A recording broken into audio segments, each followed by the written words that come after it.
ہائے ہائے، ظہر کی نماز کی اذان دینے لگے، اللہ کے نبی کا انتقال ہو چکا ہے۔ جب اشہد ان محمد پر پہنچے تو روتے روتے روتے آواز بند ہو گئی، اور جلدی سے اذان پوری کر کے نیچے آئے، کہا آج کے بعد قسم اٹھاتا ہوں اذان نہیں دوں گا، تیرا نبی نہیں ہے تو اذان بھی نہیں ہے۔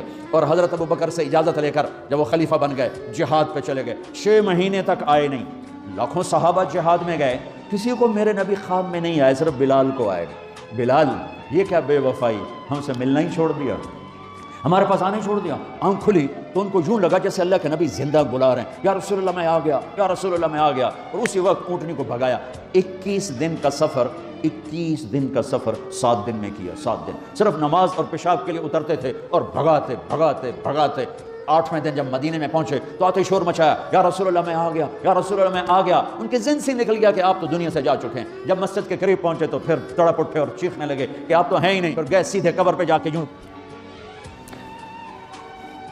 قبر کو لپٹ گئے، یا رسول اللہ میں تو آ گیا ہوں، آپ کہاں؟ یا رسول اللہ میں تو آ گیا ہوں، آپ کہاں ہیں؟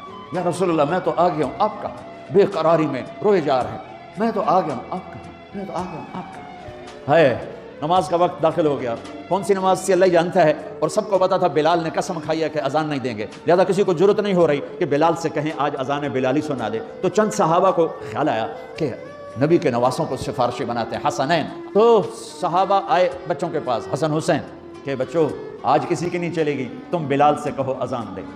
تو یہ دونوں ننھے منھے بھائی، حسن 7 سال کے، حسین 6 سال کے، 10 مہینے کا فرق تھا دونوں بھائیوں۔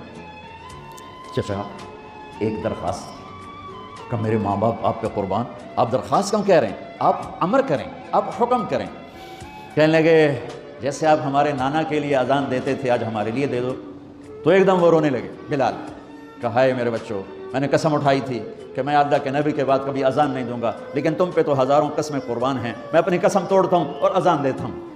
جب وہ چڑھنے لگے اس بی بی کے گھر، قریب ایک انصاری عورت کا گھر تھا جس کی چھت پہ چڑھ کے اذان دیا کرتے تھے، تو سانس رک گئے، سب کے آنکھیں پھٹ گئیں، اور وہ یوں منظر دیکھ رہے کہ آج بلال تو ہے، محمد مصطفیٰ نہیں ہے۔ آج اذان بلالی تو ہوگی لیکن محمد مصطفیٰ کی جھلک نہ ہوگی۔ جب انہوں نے کانوں میں انگلیاں،